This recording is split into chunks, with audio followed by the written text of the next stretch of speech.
In the northern reaches of Botswana, there is a behavior emerging that could be new or an echo from the past. It could be a remnant of a time when mammoths may have ruled the earth but still fought for their lives against the stabbing fangs of saber-toothed cats.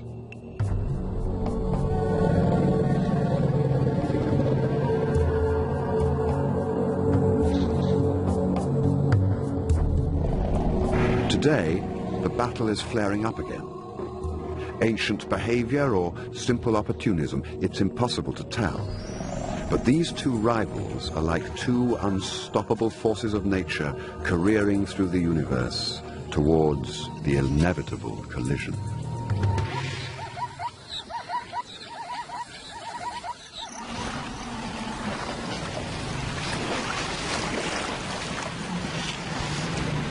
The modern-day eruption of this conflict started at the season change. The rains sent the elephants heading south as usual, caught up as they are in their perpetual dance at the whim of the seasons. These are some of the greatest herds that move across some of Africa's largest wildernesses.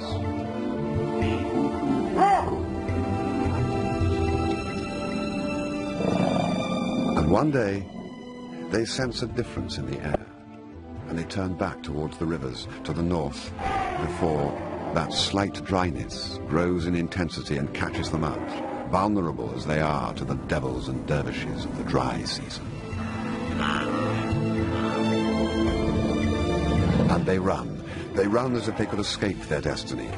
But it is Africa that pulls those strings as they set their sights on the first of a series of waterholes ahead.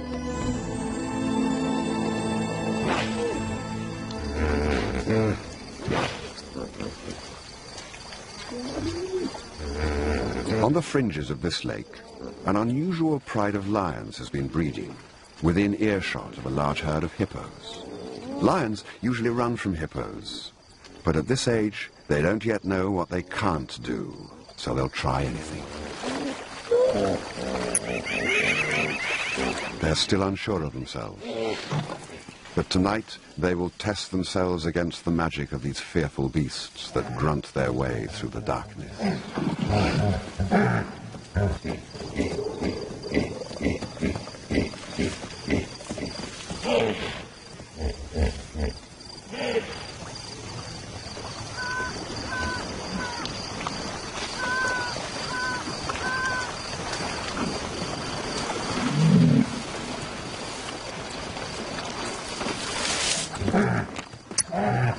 Their behavior is bold and dangerous.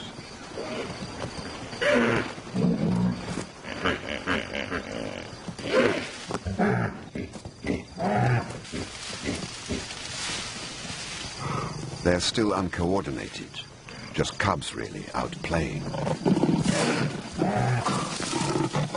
But when the older brothers arrive, the game changes.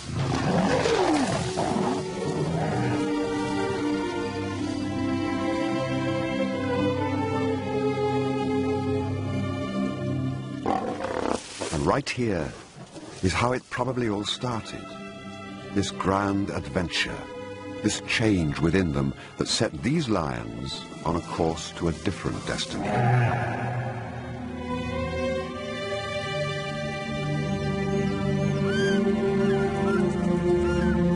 Gentle the touch that wakens you from your dreams, softly the shape that steals the light. You are new now, but the shadows will dance within you. It is their time now, but this moment of fulfillment is about to be eclipsed.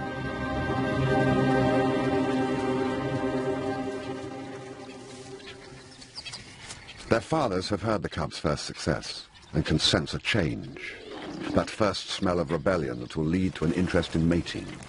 It won't be tolerated. It can't be tolerated.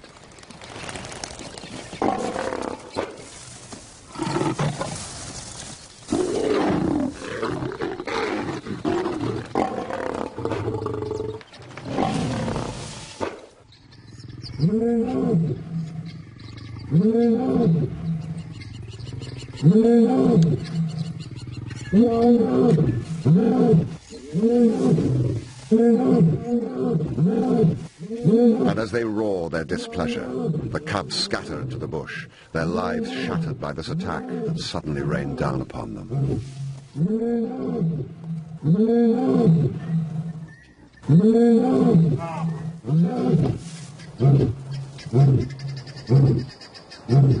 Confused and scared, they set off.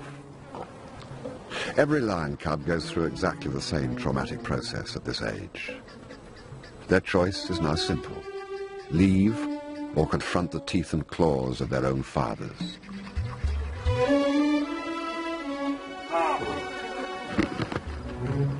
Africa knows about paradise and the wounds of loss. It knows how to look back without turning back.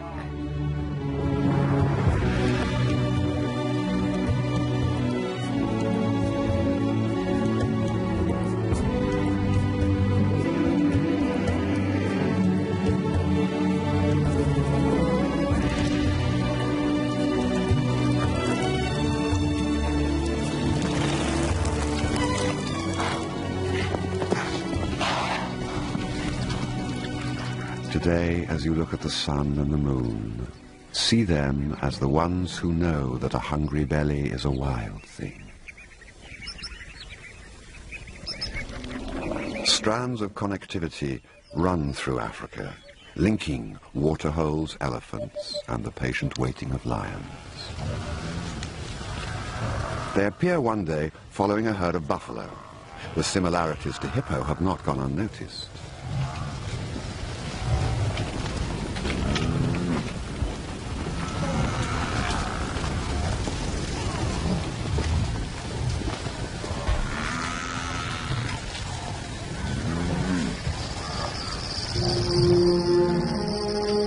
Yes, I know you from inside. Different, but the same. We have agreed to meet like this before. It's their chance, one of their last. A test how well they have learned their lessons.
Their mother's shadows have faded, and they stand naked under the moon.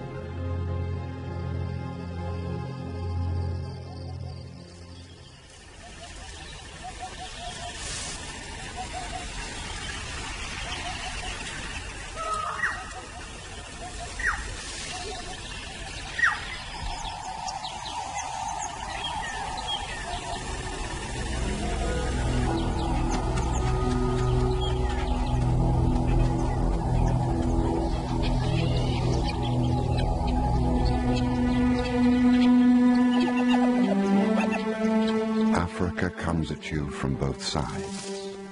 It is a golden ray of light and a dark sloping shadow. It has the power to abandon pretenses and the humor to play with your body.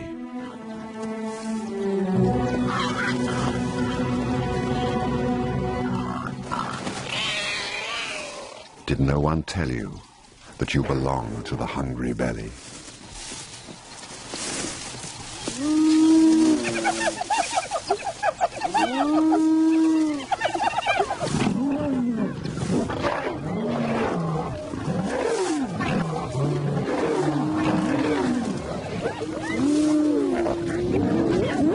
battles between these two predators have been going on for millennia.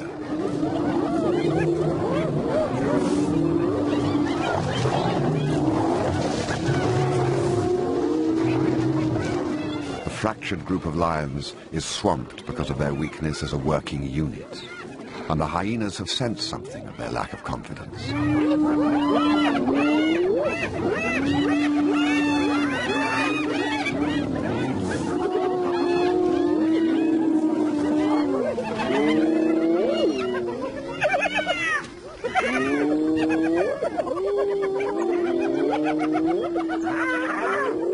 As they move away, shaken by the hyena attack, they step right into another conflict, one they will have to learn to deal with as they move further east across the more prominent elephant paths.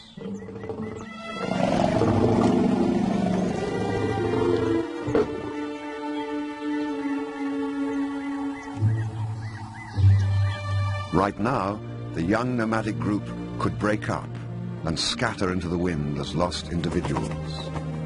But the large lioness, who so often takes the lead, starts to greet and reassure the others. As she does so, she fixes the group together in a social bond, and they become one. At last, a pride of lions. But one day, through the haze of failure in this desolate landscape, the large lioness sees signs. The tracks of which gods are those walking inside me? Are they from the fire or the flood? Are they the ones who wait for me? And is this my map of blood? Is this my destiny?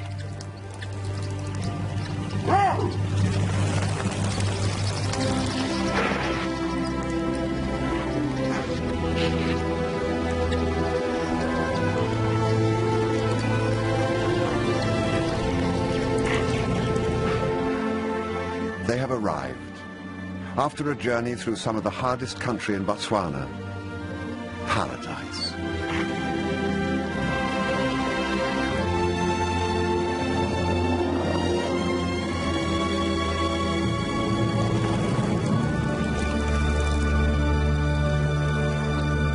And this time, they don't seem to care if their arrival sends shockwaves around them.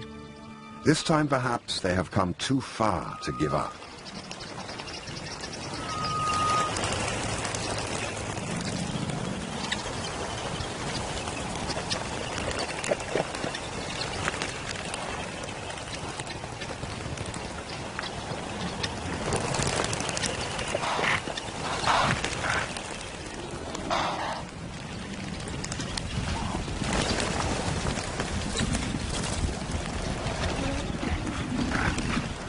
But this is a new world, filled with a wild flurry around their heads and giants that rule the land.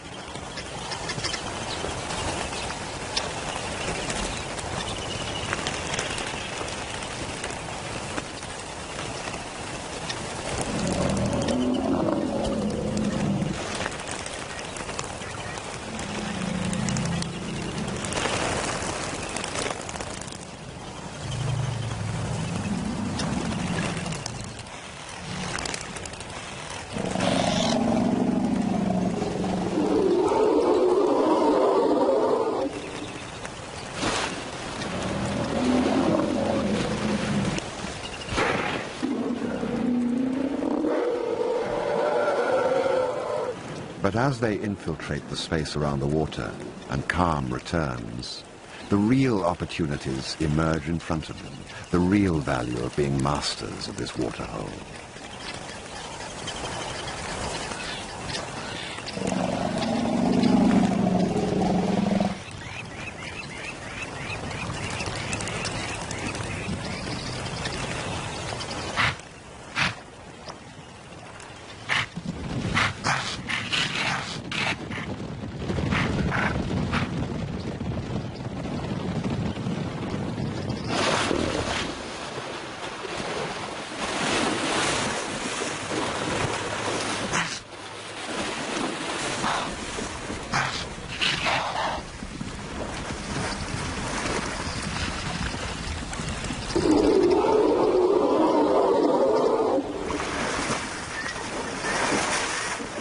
The glorious rewards of struggle and learning are short-lived. What were the chances of such a paradise being unattended? Every prime piece of wild Africa has its territorial male, but has seen off many an intruder.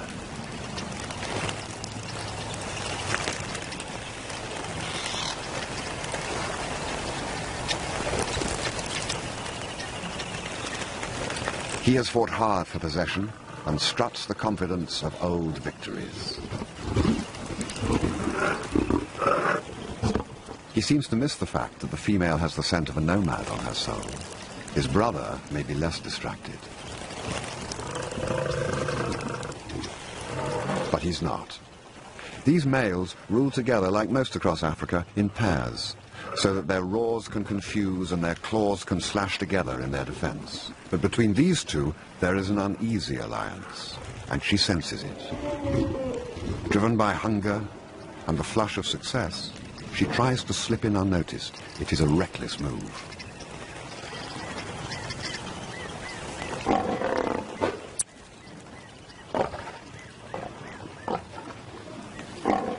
The females have been killed for less.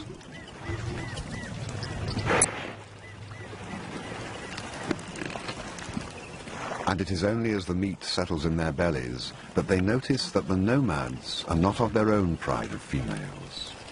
Their lionesses moved south to have cubs a few weeks before, leaving the waterhole vacant for the moment, and their males without huntresses.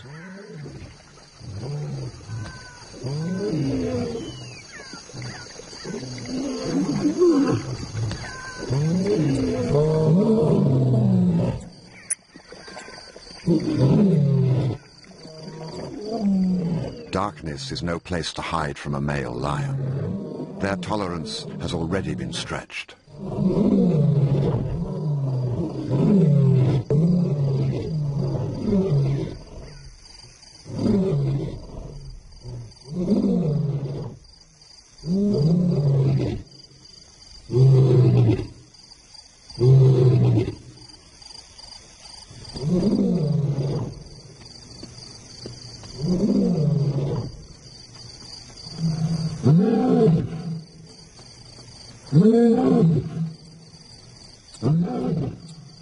It's now or never.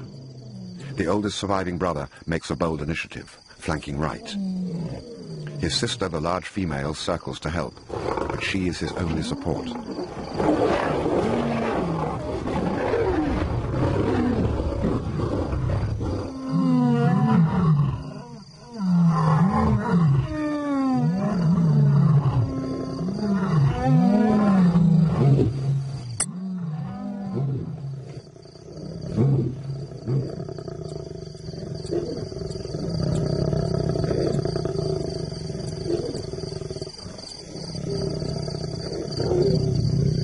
She is isolated and helpless.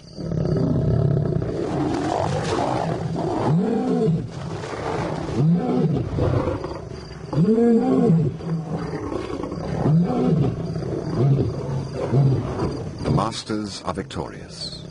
As they slink off, the young lions leave their oldest brother behind to his fate.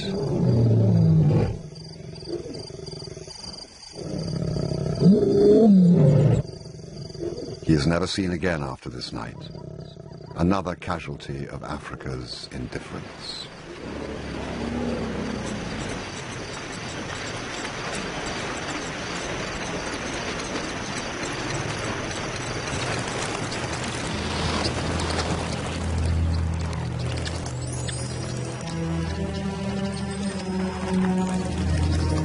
The young nomads are still around, watching and waiting. The males know it.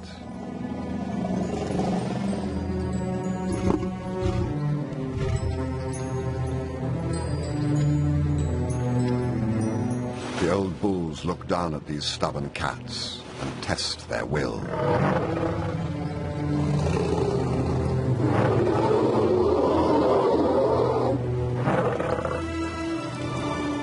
They aren't going anywhere. They are the owners here. And what the young nomads see is the beginning of a storm brewing in this show of defiance between these enemies, the ultimate of enemies, the largest and the fiercest, the grey and the gold.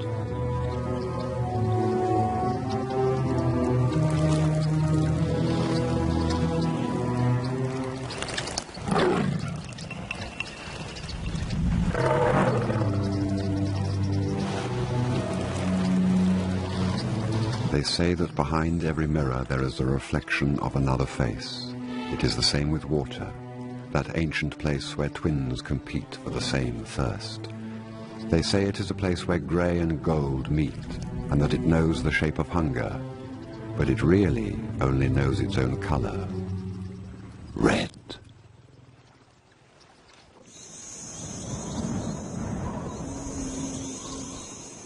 Out here, the heat sucks the moisture out of the earth. The eternal battle is for water.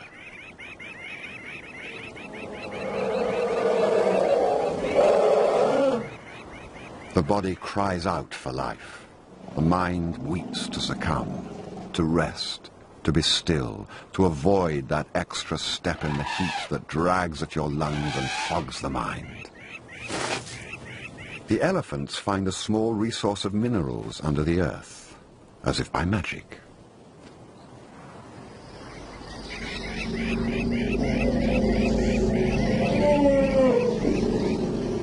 Salts and minerals may not help their thirsts, but it will boost their energy, a last precious find that will sustain them until nightfall and relief, fickle as that African night can be.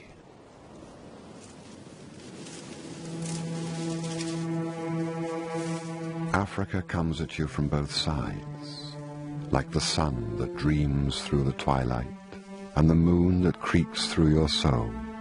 It has two faces, one you see and one you must find. If you find the joyful look, you have looked well. The nomads have stayed, and the males have left their mark on these new females. And with the birth of their cubs, the nomads, those wanderers who crossed the wilderness and lost so much, go through yet another transition. They have become a pride of lions. Strangely, the male's courtship of the females has come with a guarded acceptance of the young males as well. For now. It's unusual, perhaps unique to this isolated waterhole.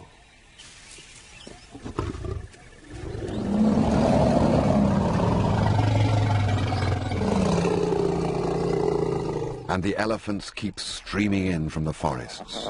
Each day the sun gets hotter and hotter, and the numbers at the waterhole swell all the time. The new cubs take it all for granted. They know nothing different. From birth they have dazzled and played in amongst the legs of giants, an echo of what their mothers grew up with in the land of the hippos. The familiarity takes seed and starts to grow.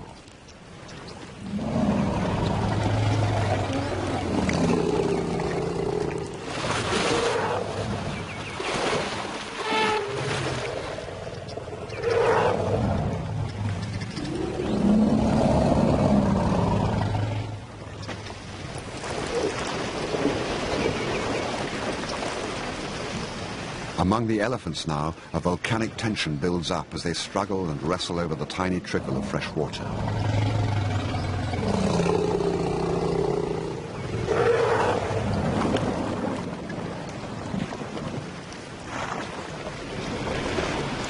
The fighting is inevitable. So many bull elephants, so little water, so much potential aggression. Africa, the puppeteer, is at work again.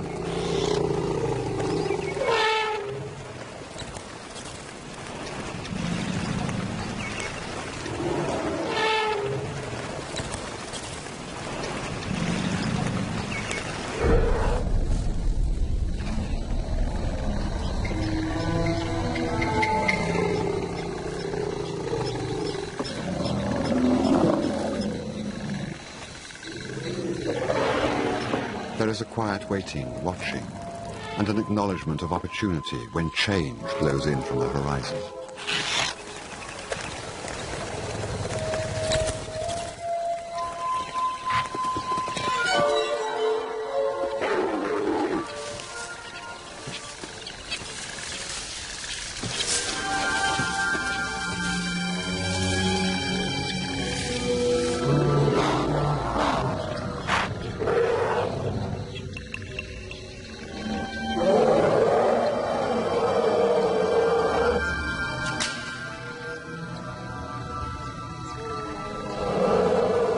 Exhausted by a long life and a short supply of water, an elephant collapses under the force of a 6-ton body blow. He gives up that drive to fight for water, for space, for life.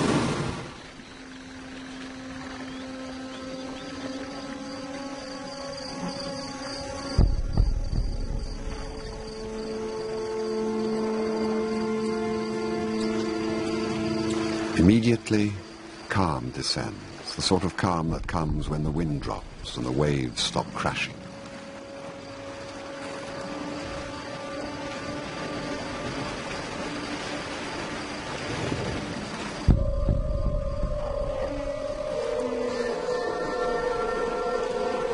The other bulls go quiet too, like ghosts before their time, silently drinking their last mouthfuls of water before the moon catches them out, before time catches them out, before the tolling of the last bell.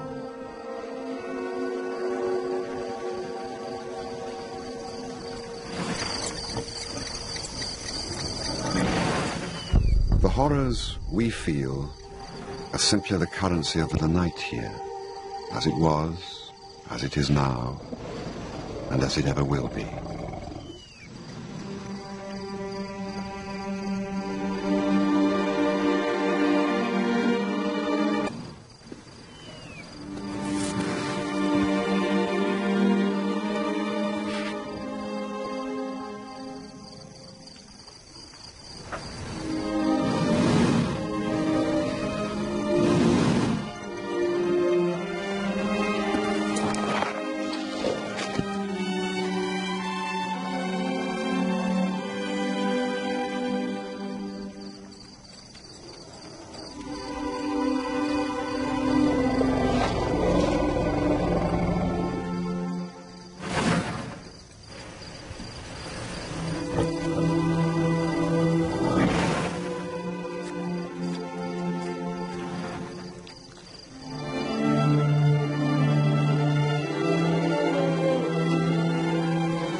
is the wild tongue. It knows the horrors of the last breath, and when a shining light goes out, when darkness descends at midday, and nothing is ever the same as it was before.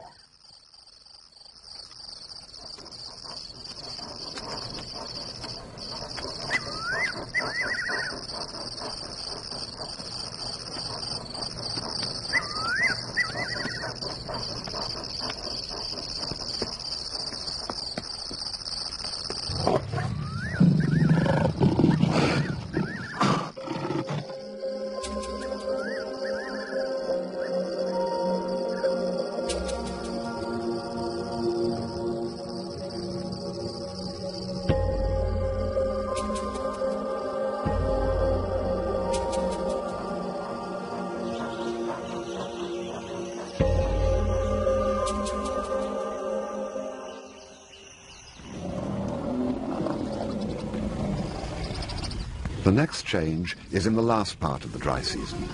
Breeding herds of females and calves have made it to the next water. It is the only water for 70 miles in any direction. But this is a special waterhole, and their arrival is eagerly awaited.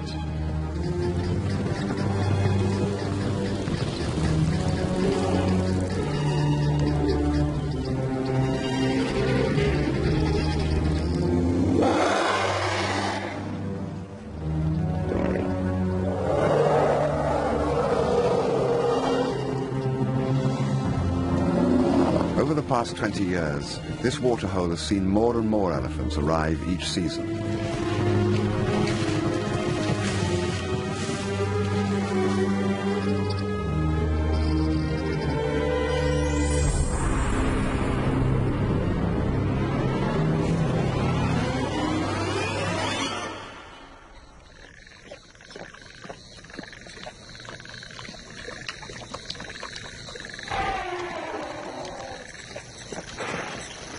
But these herds are also captive to their own thirsts.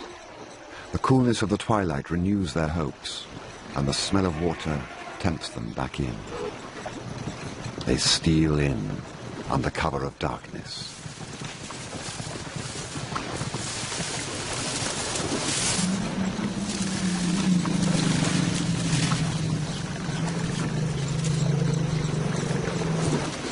But the elephants make a fatal mistake. The mistake of underestimating your enemy.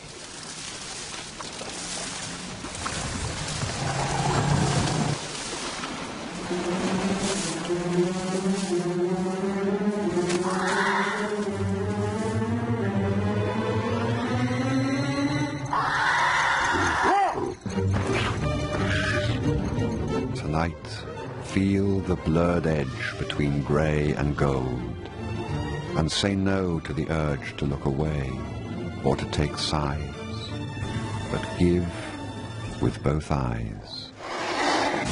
Tonight the elephant world is ripped apart.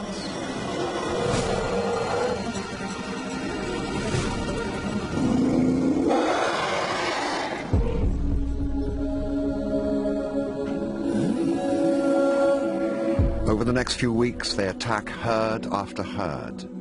In the dark, the mothers have only one instinct, to look after their youngest and hope that the older calves can fend for themselves. Many can't.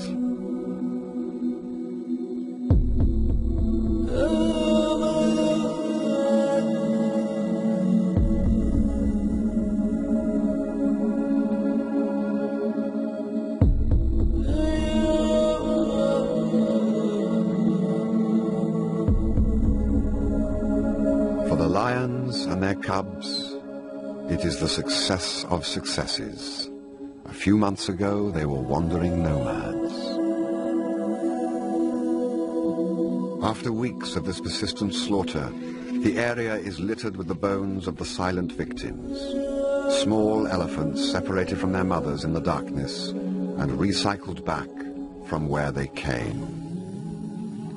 Their thirst drives still more elephants into the waterhole in a slow trickle of grey shapes.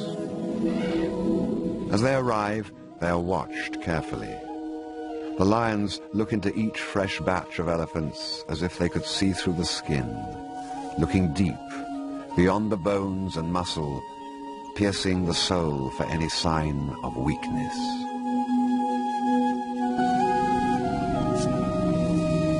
And what they smell must be an assault on their senses.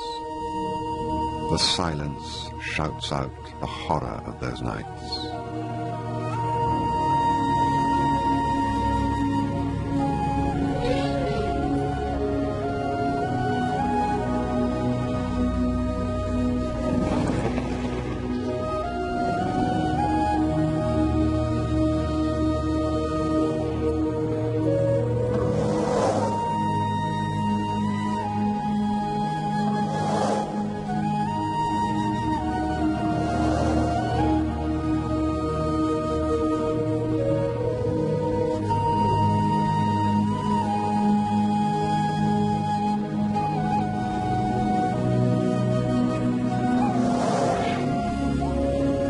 When they left you on the ground, sky wept and soul poured out.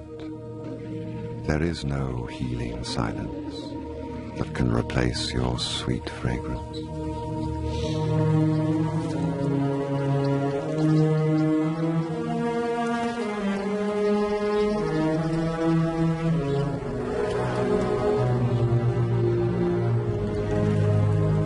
But they must drink at all costs.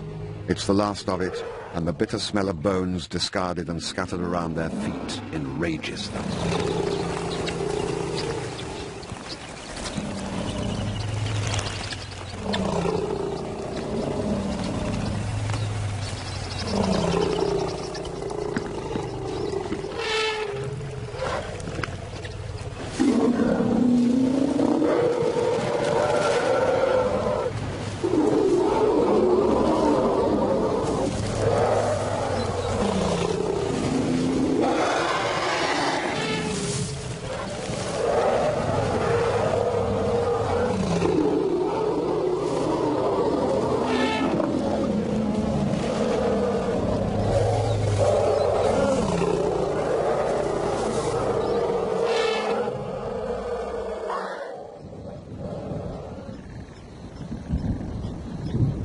For the lions, the window of opportunity is slowly blowing closed. The distant rumble beats its music clearly. The elephant hunting time is nearly over. When the rains come, the balance will shift again. The herds and their enticing calves will stop arriving from the interior, and for a few desperate months the lions will be alone. For one last time, they look at the bulls.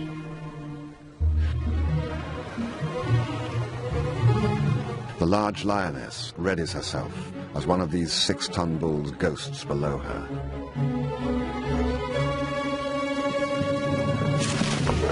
In the boldest attempt known to a lion, she attempts to wrestle him to the ground, alone, an ant against a mountain.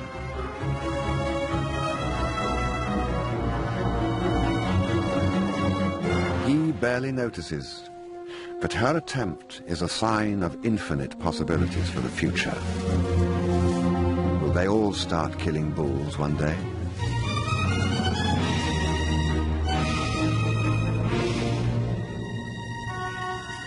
And then, like apparitions from the darkness, late stragglers loom out of them.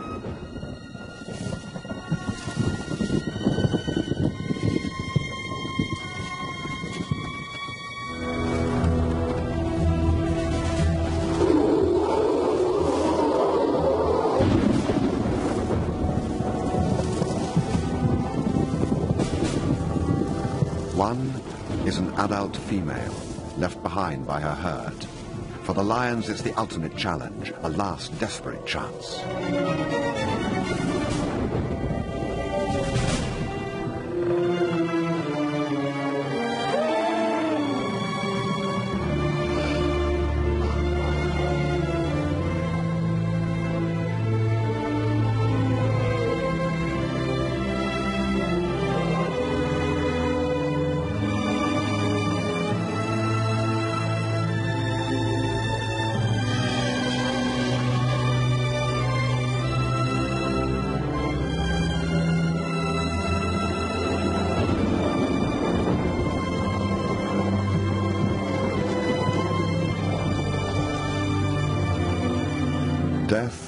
begins in the eyes as all hope drains out and fate is accepted.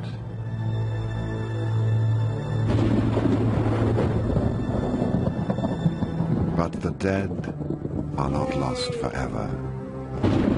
They are the storm on the wind. They are the sudden brightness in the sky. They are the earth. They are the air.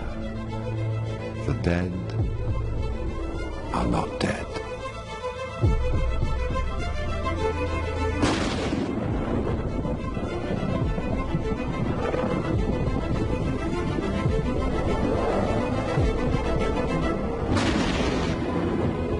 Our escape is one of the miracles of the African night, where that great dispassionate eye smiles on some from time to time.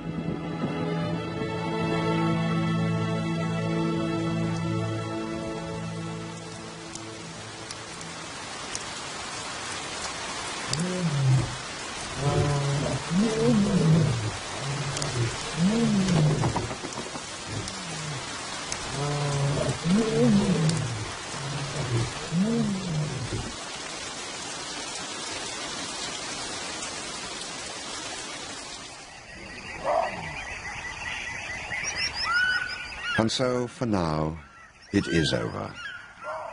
Once, in a small part of Botswana, magical and horrific things happened. Once, perhaps. For this behavior is maybe as ancient as the breath of a saber-tooth on the hard back of a mammoth. A momentary flash of the past, ancient and buried, only ready to erupt from the sands of time when the time is right. And that time may well be triggered by the sheer abundance of elephants, running their own race each year, according to their contract with Africa. The lions are simply adding their weight to the balance. And us, will we allow them all the freedom to run, to live or die by this violent hand? Are we able to see the beauty in Africa's harsh violence and realize that there is no violation here, no malice, just a set of ancient responses? For the lions, we don't know what the next season holds. The new generation plays as if there is no tomorrow, confident in their ability to adapt. But the water may dry up, everything may change. The battle between these two ultimate of enemies may well be over.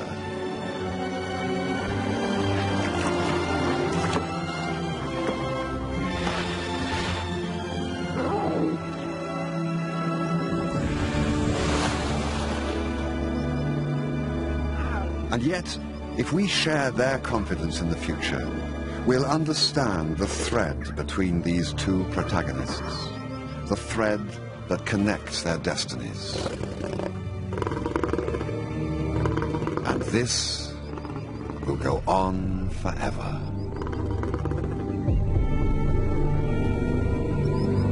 Yes, and when you face me again, maybe you'll remember that your wild eye, when open, travels inward.